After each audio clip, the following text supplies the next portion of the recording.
Good morning all of you. जो आज का हमारा टॉपिक रहेगा, सैक्रोइलियक जॉइंट का एपी ओब्लिक व्यू कैसे करते हैं। इसके प्रीवियस वीडियो में हमने इसके पीए व्यू, सेकंड एपी व्यू को डिटेल में समझा रखे हैं। आज सैक्रोइलियक जॉइंट के हमारी तीसरी वीडियो है जिसमें बात करेंगे एपी ओब्लिक व्यू को डिटेल में डिस्कस करेंगे। ये वीडियो 20 से 30 मिनट के बीच में हो सकती है, लेकिन इस वीडियो को देखने के बाद आपको कोई भी कन्फ्यूजन, कोई भी डाउट नहीं रहेगा, ये मैं श्योरिटी लेता हूँ। सबसे पहले हम बात करेंगे इसके कॉमन मिस्टेक की, फिर हम बात करेंगे radiographic anatomy, technique factor, indication, contra indication, patient positioning, centering point, image evaluation criteria क्या क्या होगा, और साथ में फ्रैक्चर कौन कौन से होंगे एसआई जॉइंट के एपी ओब्लिक व्यू को करते समय। वीडियो स्टार्ट करते हैं। सबसे पहले हम बात करेंगे किसी भी व्यू को करते समय जो कॉमन मिस्टेक होती है, यानी कि एसआई जॉइंट को करते समय जो एपी ओब्लिक व्यू में कॉमन मिस्टेक होती है वो क्या होती है। तो पहला जो पॉइंट है, पेल्विक का टिल्ट होना या बहुत ज़्यादा रोटेशन होना, यानी जो पेल्विक स्ट्रक्चर है वहाँ पे जो या तो बहुत ज़्यादा टिल्ट होगा या बहुत ज़्यादा इसमें रोटेशन हो जाएगा। तो एक नया वर्ड आया आप सभी के सामने, टिल्ट वाला एरिया होता क्या है।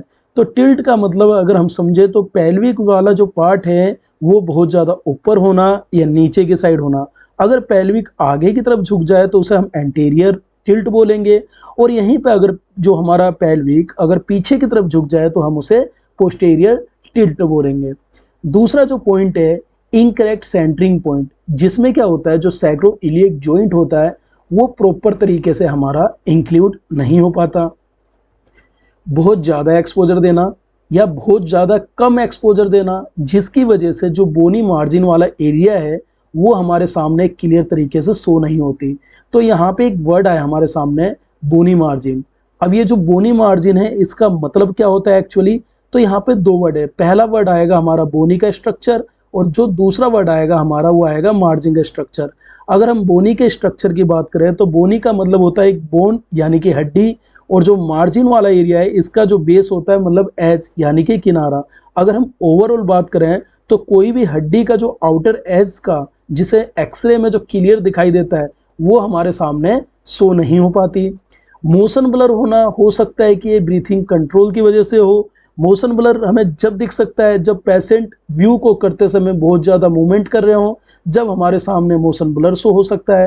रोंग साइड पोजिशनिंग, जैसे कि कन्फ्यूजन होना बहुत ज़्यादा, जिसमें हमारा आरपीओ और जो एलपीओ, इन दोनों वर्ड में बहुत ज़्यादा कन्फ्यूजन होना। आरपीओ का that means right posterior oblique, और एलपीओ का that means left posterior oblique.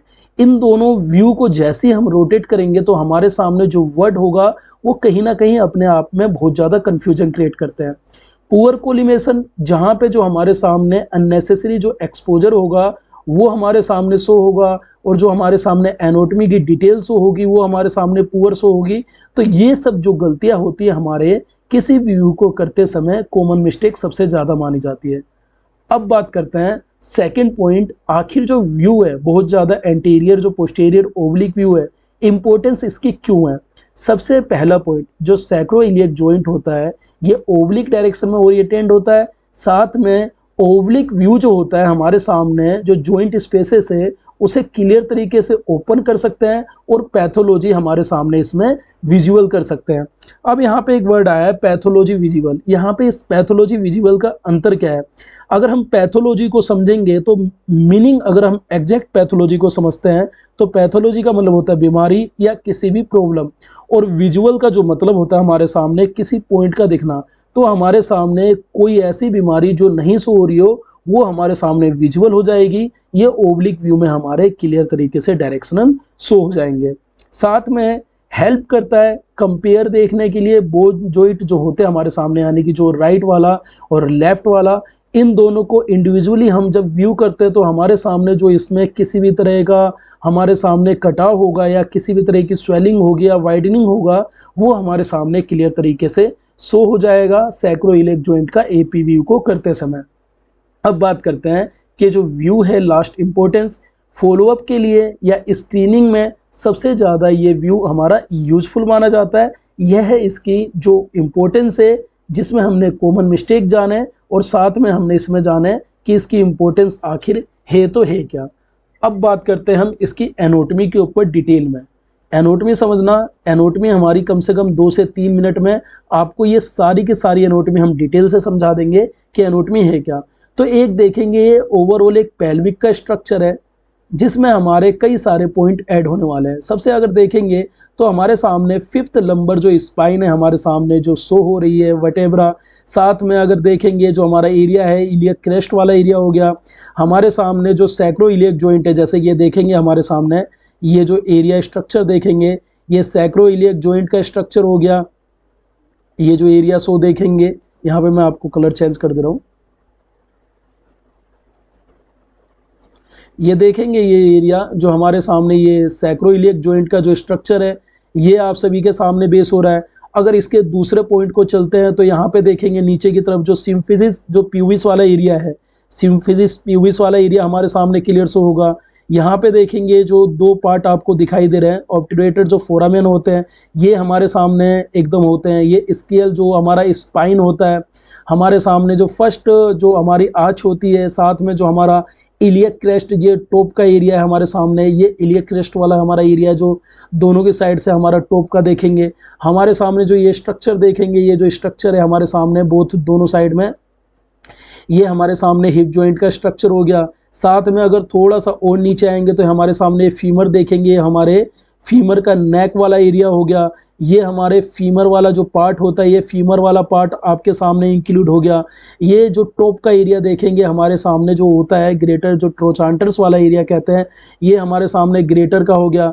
अगर हम इसमें देखेंगे नीचे की साइड में जो लेजर वाला जो हमारे सामने ट्रोचांटर्स एरिया होता है ये सामने हमारे लेजर वाला हो गया। तो ओवरऑल ये हमारे सामने एनाटॉमी होती है। अगर इसमें जो सबसे मेन रोल होता है हमारे सामने जो सैक्रोइलियक जॉइंट का, ये जो बेस देखेंगे ये जो दोनों जॉइंट दिख रहे हैं यही होता है हमारा सैक्रोइलियक जॉइंट। हमारे सामने 5th वर्टेब्रा, इलियक क्रेस्ट वाला एरिया, सिम्फिसिस प्यूबिस वाला एरिया, फोरामेन, फीमर, यहाँ पे हेड वाला एरिया और नेक वाला एरिया।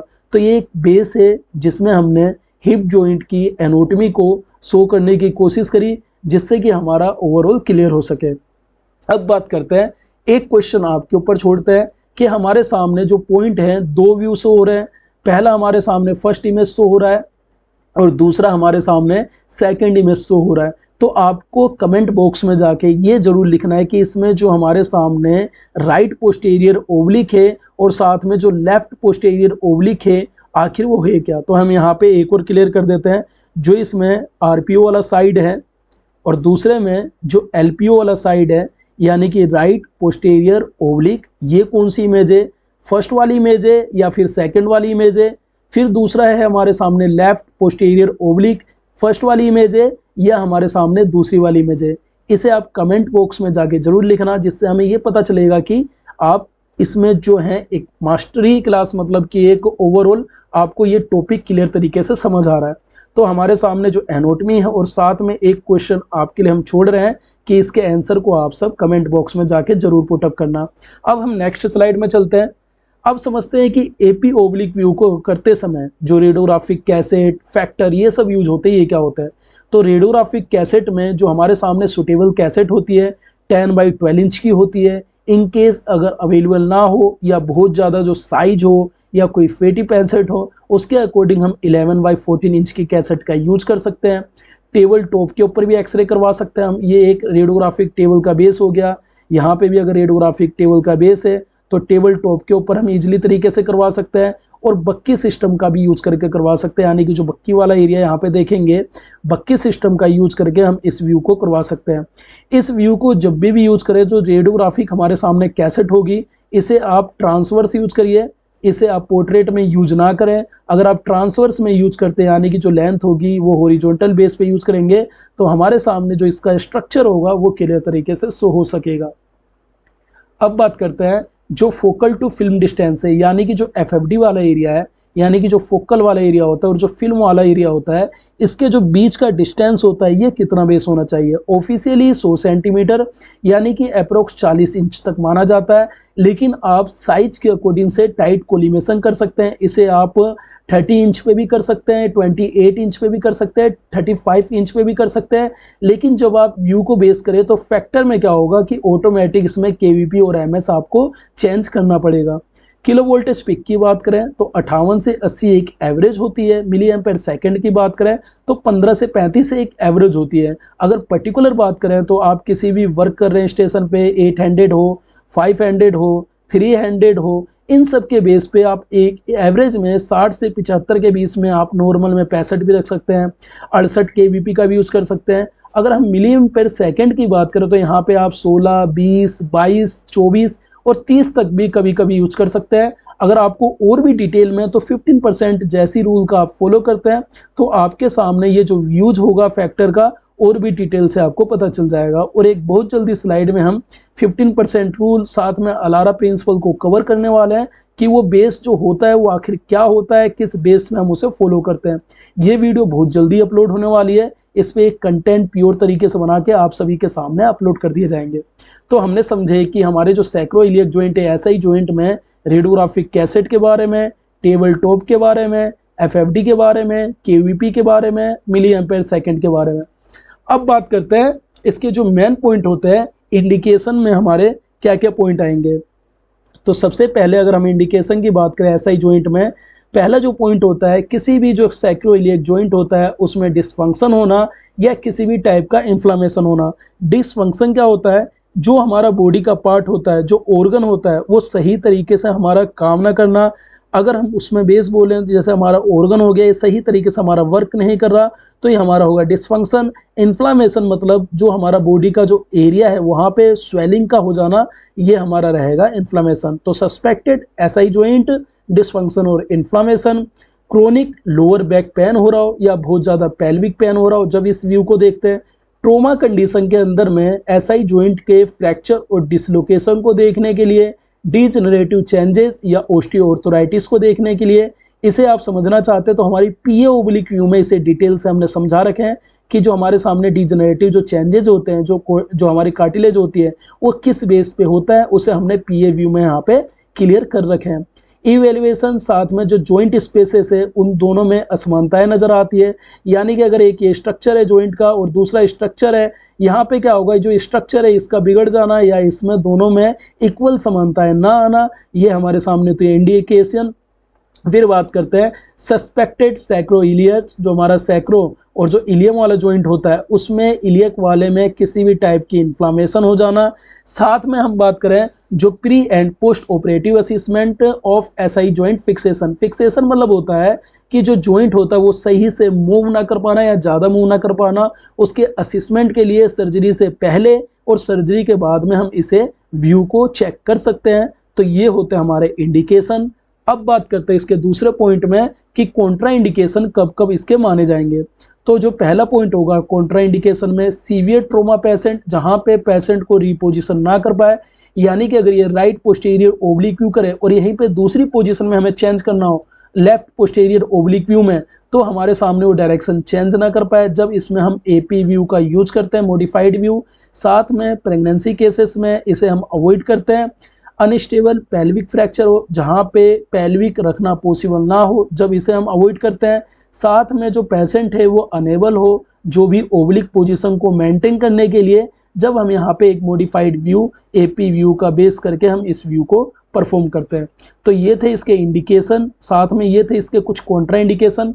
अब बात करते हैं हम इसके जो पेशेंट पोजिशनिंग होगी। पेशेंट पोजिशनिंग होगी क्या, तो पेशेंट पोजीशनिंग में सबसे पहले जो हमें पॉइंट करना होता है, किसी भी जो रेडियोग्राफिक जो हमारी टेबल होती है, रेडियोग्राफिक टेबल के ऊपर पेशेंट को सुपाइन पोजीशन में लेटाना होता है। यानी कि हमारे सामने रेडियोग्राफिक टेबल है, इसमें पेशेंट को हम सुपाइन पोजीशन में लेटाएंगे।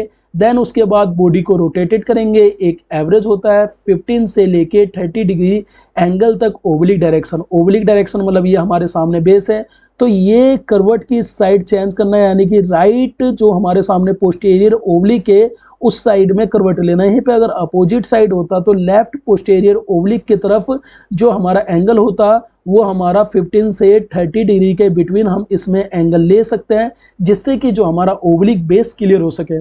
जैसे कि यहाँ पे दो वर्ड लिखे हुए हैं, अगर आप आरपीओ का यूज करते हैं that means right posterior oblique का, तो जो डेमोस्ट्रेट होगा लेफ्ट एसआई जॉइंट हमारे सामने क्लियर होगा। अगर एलपीओ का करते हैं लेफ्ट पोस्टीरियर ओब्लिक का, तो डेमोस्ट्रेट होगा हमारे सामने जो राइट का एसआई जॉइंट है वो हमारे सामने क्लियर होगा। और उसके बाद जो एब्डमन से दूर हमें एक आर्म वाला ले जाना है, साथ में एक यूज नॉन एपेक पैड का यूज करना है, साथ में मेंटेन पोजीशन के लिए बैक की साइड में हमें कुछ सपोर्ट देखना है। अब हम डायरेक्ट व्यू पे समझते हैं, जिससे कि आपको और भी क्लियर बेटर तरीके से आ जाए। फर्स्ट ऑफ ऑल हमने जो इसमें करे रेडियोग्राफिक टेबल के ऊपर अगर अवेलेबल ना हो तो स्ट्रेचर पे जो पेशेंट होते हैं उस पर भी हम पेशेंट को लेटा सकते हैं। सुपाइन पोजीशन में हमें लेटाना है, यानी कि जो फेशियल पार्ट होगा एक्सरे ट्यूब की साइड होगा अपवर्ड, और जो बैकवर्ड होगा वो डाउनवर्ड होगा हमारे एक्सरे टेबल के कॉन्टेक्ट में। साथ में हमें ये पोजीशनिंग देखनी है, 15 से 30 डिग्री का रोटेट करना है। कंपेरिजन के लिए हमें दोनों करने होते हैं, राइट वाला भी करेंगे पहले राइट साइड से, फिर हम लेफ्ट साइड से, फिर हम लेफ्ट साइड से भी कर सकते हैं राइट साइड में, लेकिन दोनों को हम चेक करते हैं कंपैरिजन के लिए कि किसी में ज़्यादा एंगल का हमारा उसमें किसी तरह का कटाव तो नहीं है, उसमें एनाटॉमी जो हमारे सामने ख़राब तो नहीं हो रही, इसके बेस पे हम इसे चेक करते हैं। साथ में जब हम इतना कर रहेंगे तो हमारे सामने जो एंटीरियर सुपीरियर जो इलियक स्पाइन होगा उसे हल्का सा उठाएंगे और उसे एक पोस्टीरियर एस्पेक्ट के हिसाब से एक सपोर्ट देंगे। हो सकता है कि हमारे पास जो पैड ना हो तो हम यहाँ पे एक पिल्लो का भी यूज कर सकते हैं, और नी के नीचे भी हम एक पिल्लो का यूज करके एक मेंटेन पोजीशन को हम स्टेबल कर सकते हैं कि हमारे सामने एक बेस पे क्लियर तैयार हो सके। जब इतना हो जाएगा हमें नॉन एपेक पैड का यूज करना है। ये जब करना होता है यहाँ पे आप इसके साथ में नी जॉइंट के नीचे में बेस में हल्के से डायरेक्शन को दे सकते हैं। पैड का यूज कर सकते हैं एक ट्रंक जो हमारा ट्रंक वाला एरिया उसे होल्ड करने के लिए, साथ में जो नी के कंफर्टेबल पोजीशन में लाने के लिए हम एक पैड का भी यूज कर सकते हैं। तो ये हमारे सामने थी पेशेंट पोजीशनिंग। अब हम समझते हैं इसके अगले पॉइंट में कि जो इसकी सेंटरिंग पॉइंट होगी वो सेंटरिंग पॉइंट हम क्या रखेंगे। तो सेंटरिंग पॉइंट में हमारे सामने वर्टिकल बीम यूज होगी, यानी कि हम वर्टिकल बीम इमेज रिसेप्टर के परपेंडिकुलर हमारी जो बीम है वो यूज होगी। 1 से 2 इंचेस मीडियल साइड में जो ASIS है, यानी कि जो हमारा एंटीरियर सुपीरियर इलियक स्पाइन है उसके ऊंचाई पे, यानी कि उसके ऊपर हमें 2.5 सेंटीमीटर से लेके इसमें हमारा 5 सेंटीमीटर तक इसे एक व्यू रखना है, यानी कि एंगल है हमारे सामने। अगर पेल्विक वाला पार्ट है जो इसका जॉइंट है अगर दोनों, तो जो हमारे सामने एंटीरियर जो सुपीरियर इलियक स्पाइन है यानी कि ऊपर वाला, यानी कि एंटीरियर आगे की तरफ, पोस्टीरियर ऊपर वाला, सुपीरियर मतलब ऊपर वाला, इलियक मतलब जो स्पाइन के ऊपर के टॉप से जो हमें बेस रखना है वो हमें जो ओवरऑल रखना है वो हमारा 1 से 2 इंचेस होना चाहिए at the level of the S1 to S2, यानी कि S1 और S2V के जो हमारा लेवल है उसके सेंटर पे इस पॉइंट को लाके हम फोकस करेंगे। तो हमारे सामने वर्टिकल बीम का यूज करें और हमारे सामने जो एंटीरियर सुपीरियर इलियक स्पाइन है उसके बेस पे 1 से 2 पॉइंट जो हमारा इंच है उसके बेस पे लाके इस व्यू को कंप्लीट करेंगे। फिर बात करते हैं कि जो हमारे सामने फ्रैक्चर शो होंगे वो कौन कौन से होंगे।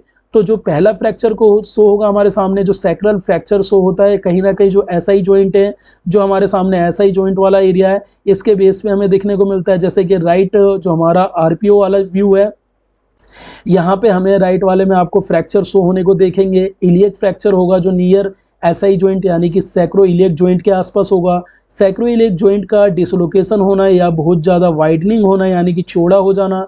अवल्सन इंजरी होना, जो जॉइंट मार्जिन है यानी कि जॉइंट वाला जो किनारा है उसके पास जो अवल्सन फ्रैक्चर है वो हमारे सामने शो होने को दिखता है। एसोसिएट पेल्विक रिंग फ्रैक्चर हमारे सामने भी शो हो सकता है। तो ये इसके कुछ होते हैं फ्रैक्चर जिसके बारे में हमने अभी समझे। अब बात करते हैं कि जो इसमें इमेज करेक्टरिस्टिक होगी यानी कि जो इमेज होगा इमेज के क्या क्या बेस में फाइनल हम क्रिएट करेंगे, यानी कि हम जब रिपोर्टिंग करने जा रहे हैं, जब पैक्स के पास भेजने जा रहे हैं पैक्स के थ्रू, तो हम एक एक्सरे फिल्म को इंक्लूड करते समय जो हमारा बेस फोकस होना चाहिए वो किस किस पे होना चाहिए।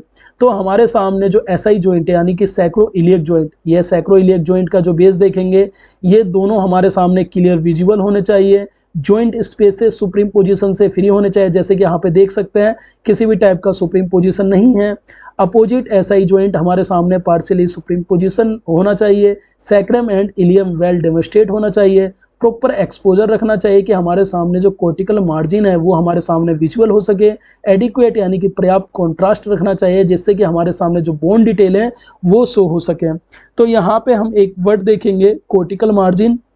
ये जो वर्ड देख रहे हैं आप, ये कोर्टिकल मार्जिन का आखिर क्या बेस होता है। अगर हम इसे समझे, कोर्टिकल का जो मतलब होता है कोर्टेक्स, यहाँ का जो मतलब है इसका एक वर्ड आता है कोर्टेक्स। कोर्टेक्स मतलब होता है जो बोन है उसका जो अपर वाला आउटर लेयर है वो बहुत स्ट्रॉन्ग होती है, और मार्जिन मतलब किनारा, यानी कि जो हमारे कोर्टेक्स का जो आउटर लेयर है, यानी कि अगर कोई स्ट्रक्चर हो गया ये जॉइंट का, अगर यहाँ पे हमारे एक बेस है, यहाँ पे जो सबसे टॉप का सिरा है कोर्टेक्स का आउटर लेयर, ये जो हार्ड और स्ट्रॉन्ग होता है, इसका जो किनारा होता है ये हमारे सामने क्लियर शो होना चाहिए, जिसकी वजह से हम उसकी फाइनल रिपोर्टिंग को कर सकें। तो ये हमारे सामने एक बेस थी जिसमें हमने सीखे एप्ली ए जो हमारा एंटीरियर पोस्टीरियर ओब्लिक व्यू है, उसके सैक्रोइलियक जॉइंट जो हमारे सामने व्यू हैं वो किस बेस पे करते हैं। आई होप ये वीडियो यहाँ तक समझ आई होगी। एक बार हम रिवीजन कर लेते हैं। 2 मिनट में रिवीजन करने के साथ जो हम अभी तक पढ़े हैं वो हमारे सामने और भी तरीके से क्लियर हो जाएगी। तो अभी तक हमने इसमें सीखे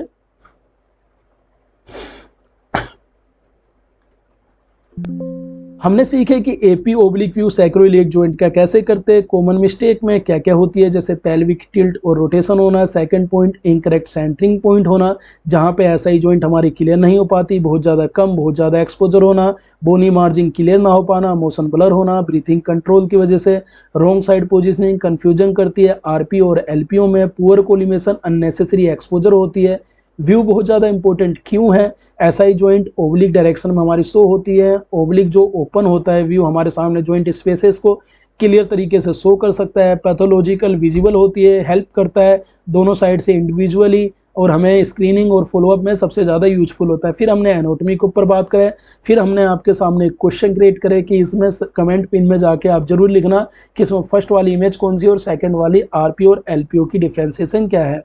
कैसेट बक्की का यूज करते हैं, कैसे करते हैं, एफएफडी, केवीपी, एमएस, इंडिकेशन में क्या क्या यूज करते हैं, फिर हमारे जो कॉन्ट्रा इंडिकेशन है किस बेस पे होते हैं। पेशेंट पोजीशनिंग में पेशेंट को टेबल के ऊपर सुपाइन पोजीशन में लेटाना होता है।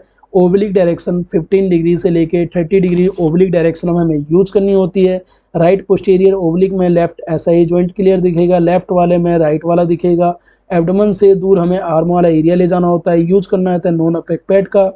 पिल्लो का यूज़ कर सकते हैं या हम पैड का यूज़ कर सकते हैं, जो भी पोजीशन है उसे मेंटेन करने के लिए और बैक की साइड में सपोर्ट को देने के लिए।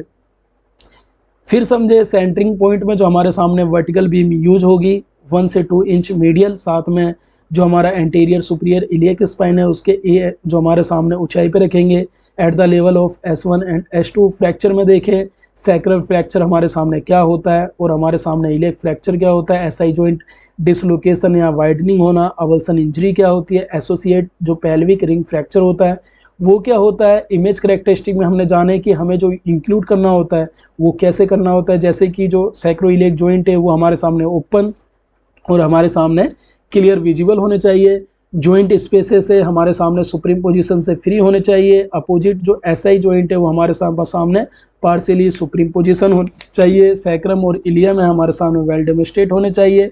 Proper exposure cortical margin visible होना चाहिए। एडिक्वेट जो कॉर्टेक्स जो हमारा कॉन्ट्रास्ट है वो हमारे बोन डिटेल पे क्लियर होना चाहिए। आई होप ये वीडियो आपको क्लियर तरीके से समझ आई हो। हमारे सामने 3 इसके व्यू कंप्लीट होते हैं। पहले में हमने सीखे थे इसके पीए व्यू जो हमारा कंप्लीट हो गया है। दूसरे में हमने जाने थे इसके एपी व्यू जो हमारे सामने क्लियर हो चुके हैं। तीसरे में हमने इसके समझे कि एपी जो ओब्लिक व्यू होता है वो हम कैसे करते हैं, और इसके एपी ओब्लिक व्यू के साथ में आरपीओ के बारे में भी जाना है कि राइट पोस्टीरियर ओब्लिक व्यू क्या होता है, और एलपीओ के बारे में भी जाना है कि हमारे सामने जो होता है ये क्या बेस होता है। ये हमारे सामने सैक्रोइलियक जॉइंट की सीरीज कंप्लीट होती है।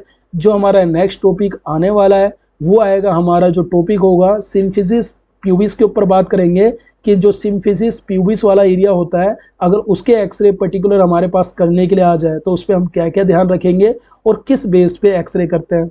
एक छोटा सा लाइक करना, चैनल को सब्सक्राइब करना और अपने दोस्तों के साथ शेयर करना, और इस चैनल पे कम से कम आप सभी के प्यार के लिए मतलब 100 लाइक तक पहुंचाने की ज़रूर कृपया करें। मिलते हैं एक नेक्स्ट वीडियो में।